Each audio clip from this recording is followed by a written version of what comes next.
Do scientists and historians understand everything there is about the history of the human race? The answer to that question is no, of course they don't. They're not even close. There are massive gaps in our collective memory, and those gaps are best illustrated by the ancient artifacts that we struggle to make sense of. You're going to see a lot of them in this video, so let's get things started. Ancient art is a fascinating area of study for historians and archaeologists because the creation of art is connected to the inception of self-expression in the human race. We once thought that the only place where art was created on Earth during the last ice age was in Europe, but a discovery that took place in Indonesia in March 2020 has changed that. There, in Liang Bulu But Cave on the island of Sulawesi, a team found a pair of engravings of water buffalo along with a depiction of the sun scratched onto a small rock. They're the first examples of their kind ever to be discovered outside Europe, and they're believed to have been created 20,000 years ago. The buffalo seen in the engravings are anoa, which is a small species of water buffalo native to the island. The somewhat arrogant assumption that ancient people living in Western Europe were the first to express themselves through art must now itself become a thing of the past, as we wake up to the fact that ancient artists probably existed all over the world at around the same time. Could you cure or prevent a hangover after drinking alcohol by wearing a ring? The suggestion sounds ridiculous, but the ancient occupants of Israel believed so. This stunning amethyst ring was found close to a Byzantine-era winery in October 2021, and archaeologists believed that it belonged to a wealthy individual who loved wine but didn't enjoy the headaches that came the morning after drinking it. The artifact was found in Yavna near Tel Aviv and is at least 1,300 years old. It might even be as old as 1,700 years. Many near-supernatural qualities were associated with amethysts back then, including the idea that they prevented hangovers. The origins of this strange belief aren't known. We do know that it existed as long ago as 320 BCE, because the Greek poet Asclepiades of Samos wrote about it in his work. This is far from the first golden amethyst ring to be found in the area, but it's rare to find one with a stone of such size.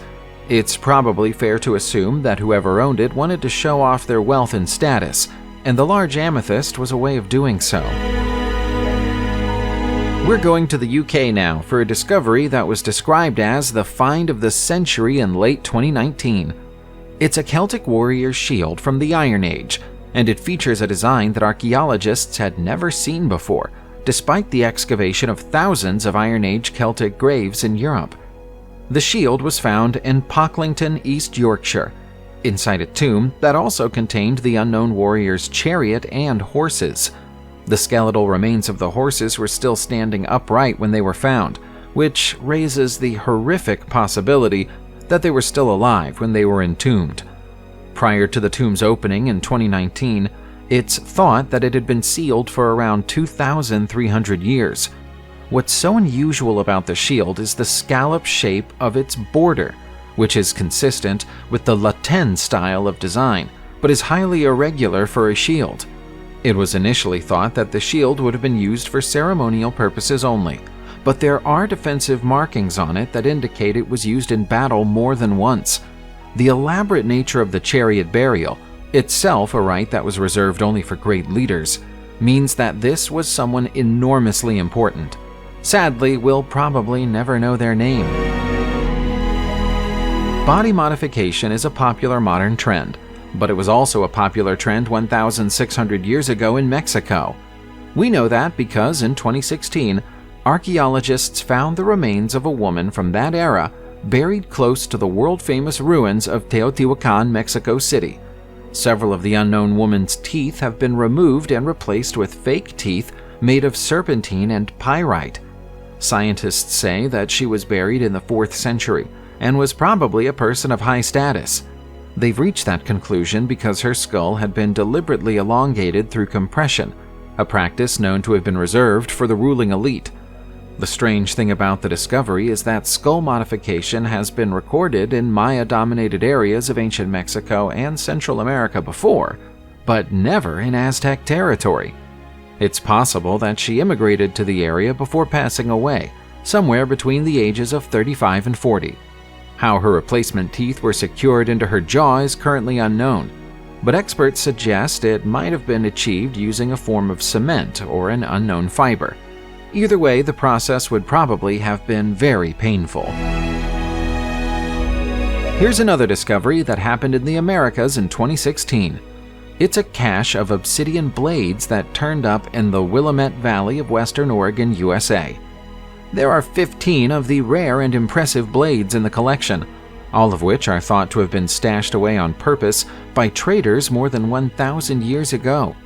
Double-sided stone blades like this are correctly known as bifaces and would have been considered essential tools for hunting. Bifaces are fairly common discoveries in the USA, but what makes these examples rare is that they're blank. They appear to have been left behind in a state of around 75% completion, rather than being knapped into their final form, which suggests that perhaps the traders sharpened each blade to the preferences of the buyer before completing a sale. To give you an idea of just how unique the blank bifaces are, there are 35,000 archaeological sites in Oregon. Blank bifaces have been found at fewer than 25 of them. While the estimated age of 1,000 years is the most popular consensus among experts, there are some who believe the blades might be 4 times that old. It would have been easy to forgive archaeologists if they'd overlooked this next discovery. It comes from an ancient burial ground in Haltern am See, Germany, where it was found in early 2020. But when it was discovered, it was nothing more than a rusted chunk of metal with an uncanny resemblance to a chicken tender. Fortunately, 19-year-old student archaeologist Nico Kalman had a feeling that something valuable might be hiding beneath the rust and corrosion.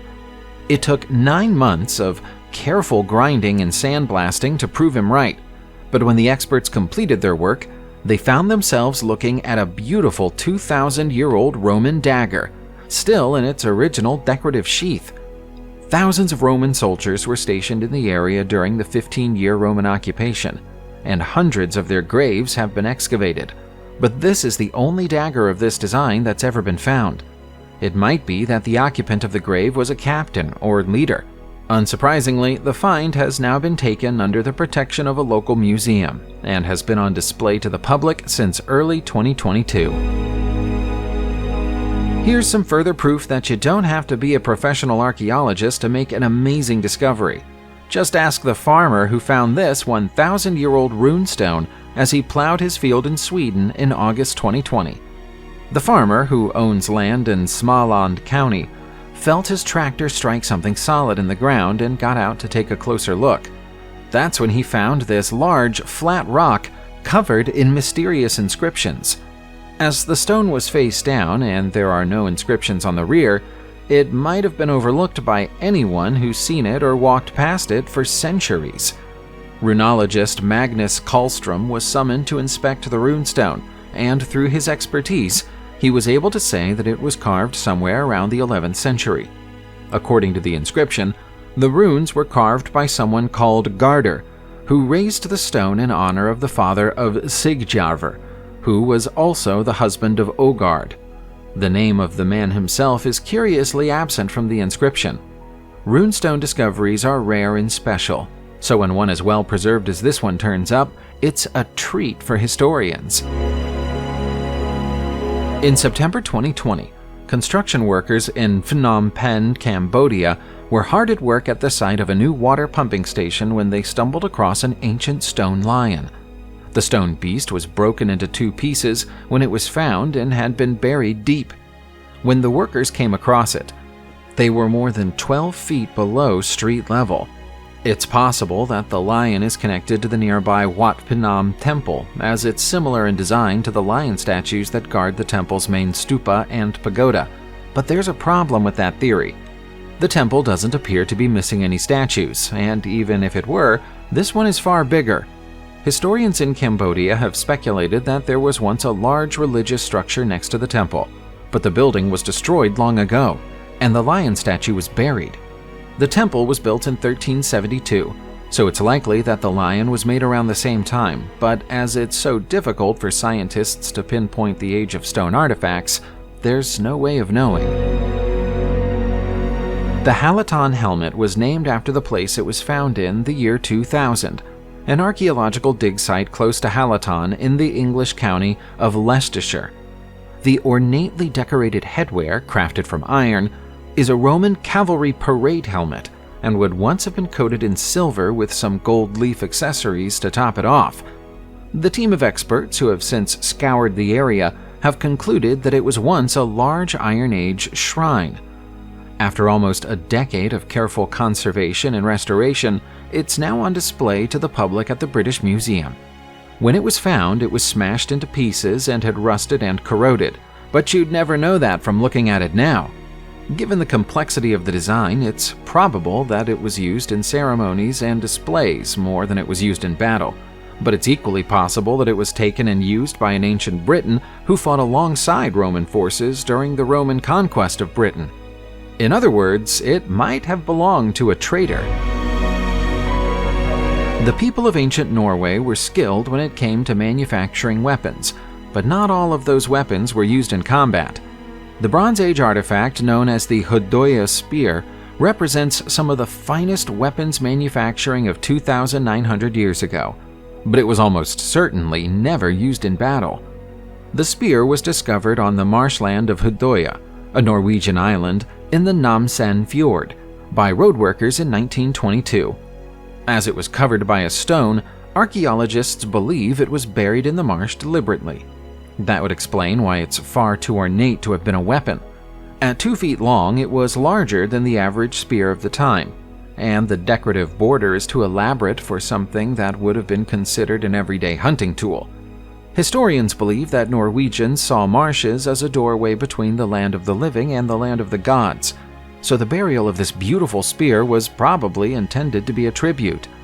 What we don't know is whether it was made specifically for this purpose, or whether it was buried after its previous owner, presumably someone powerful, had passed away. The Lycurgus Cup is an ancient Roman artifact that perfectly demonstrates the capabilities of nanotechnology. That's a field of science we're still just beginning to explore today, but here's the work of an ancient Roman craftsman who knew at least something about it 1,600 years ago. The cup changes color depending on which angle you look at it from. From one direction it's red, but walk around it and you'll see it turn green. That stunning optical illusion is all down to microscopically small particles of silver and gold that were added to the glass mixture. Each particle is a mere 50 nanometers in diameter, invisible to the naked eye. To give you an idea of scale, the particles are 1,000 times smaller than a grain of salt. There's no way the gold and silver got into the mix accidentally, so whoever made the Lycurgus Cup knew what they were doing, and we have no idea how. It looks like they kept their secrets close to their chest though, because nothing like this artifact has ever been found in any former Roman territory. It's an utterly unique item. While we're talking about incredible ancient technology, here's what we believe to be the oldest dam-free irrigation system on Earth. This is Dujiangyan.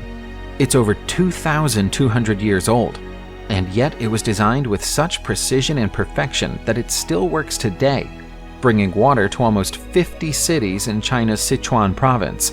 You'd need a huge team of engineers to come up with anything similar in the 21st century.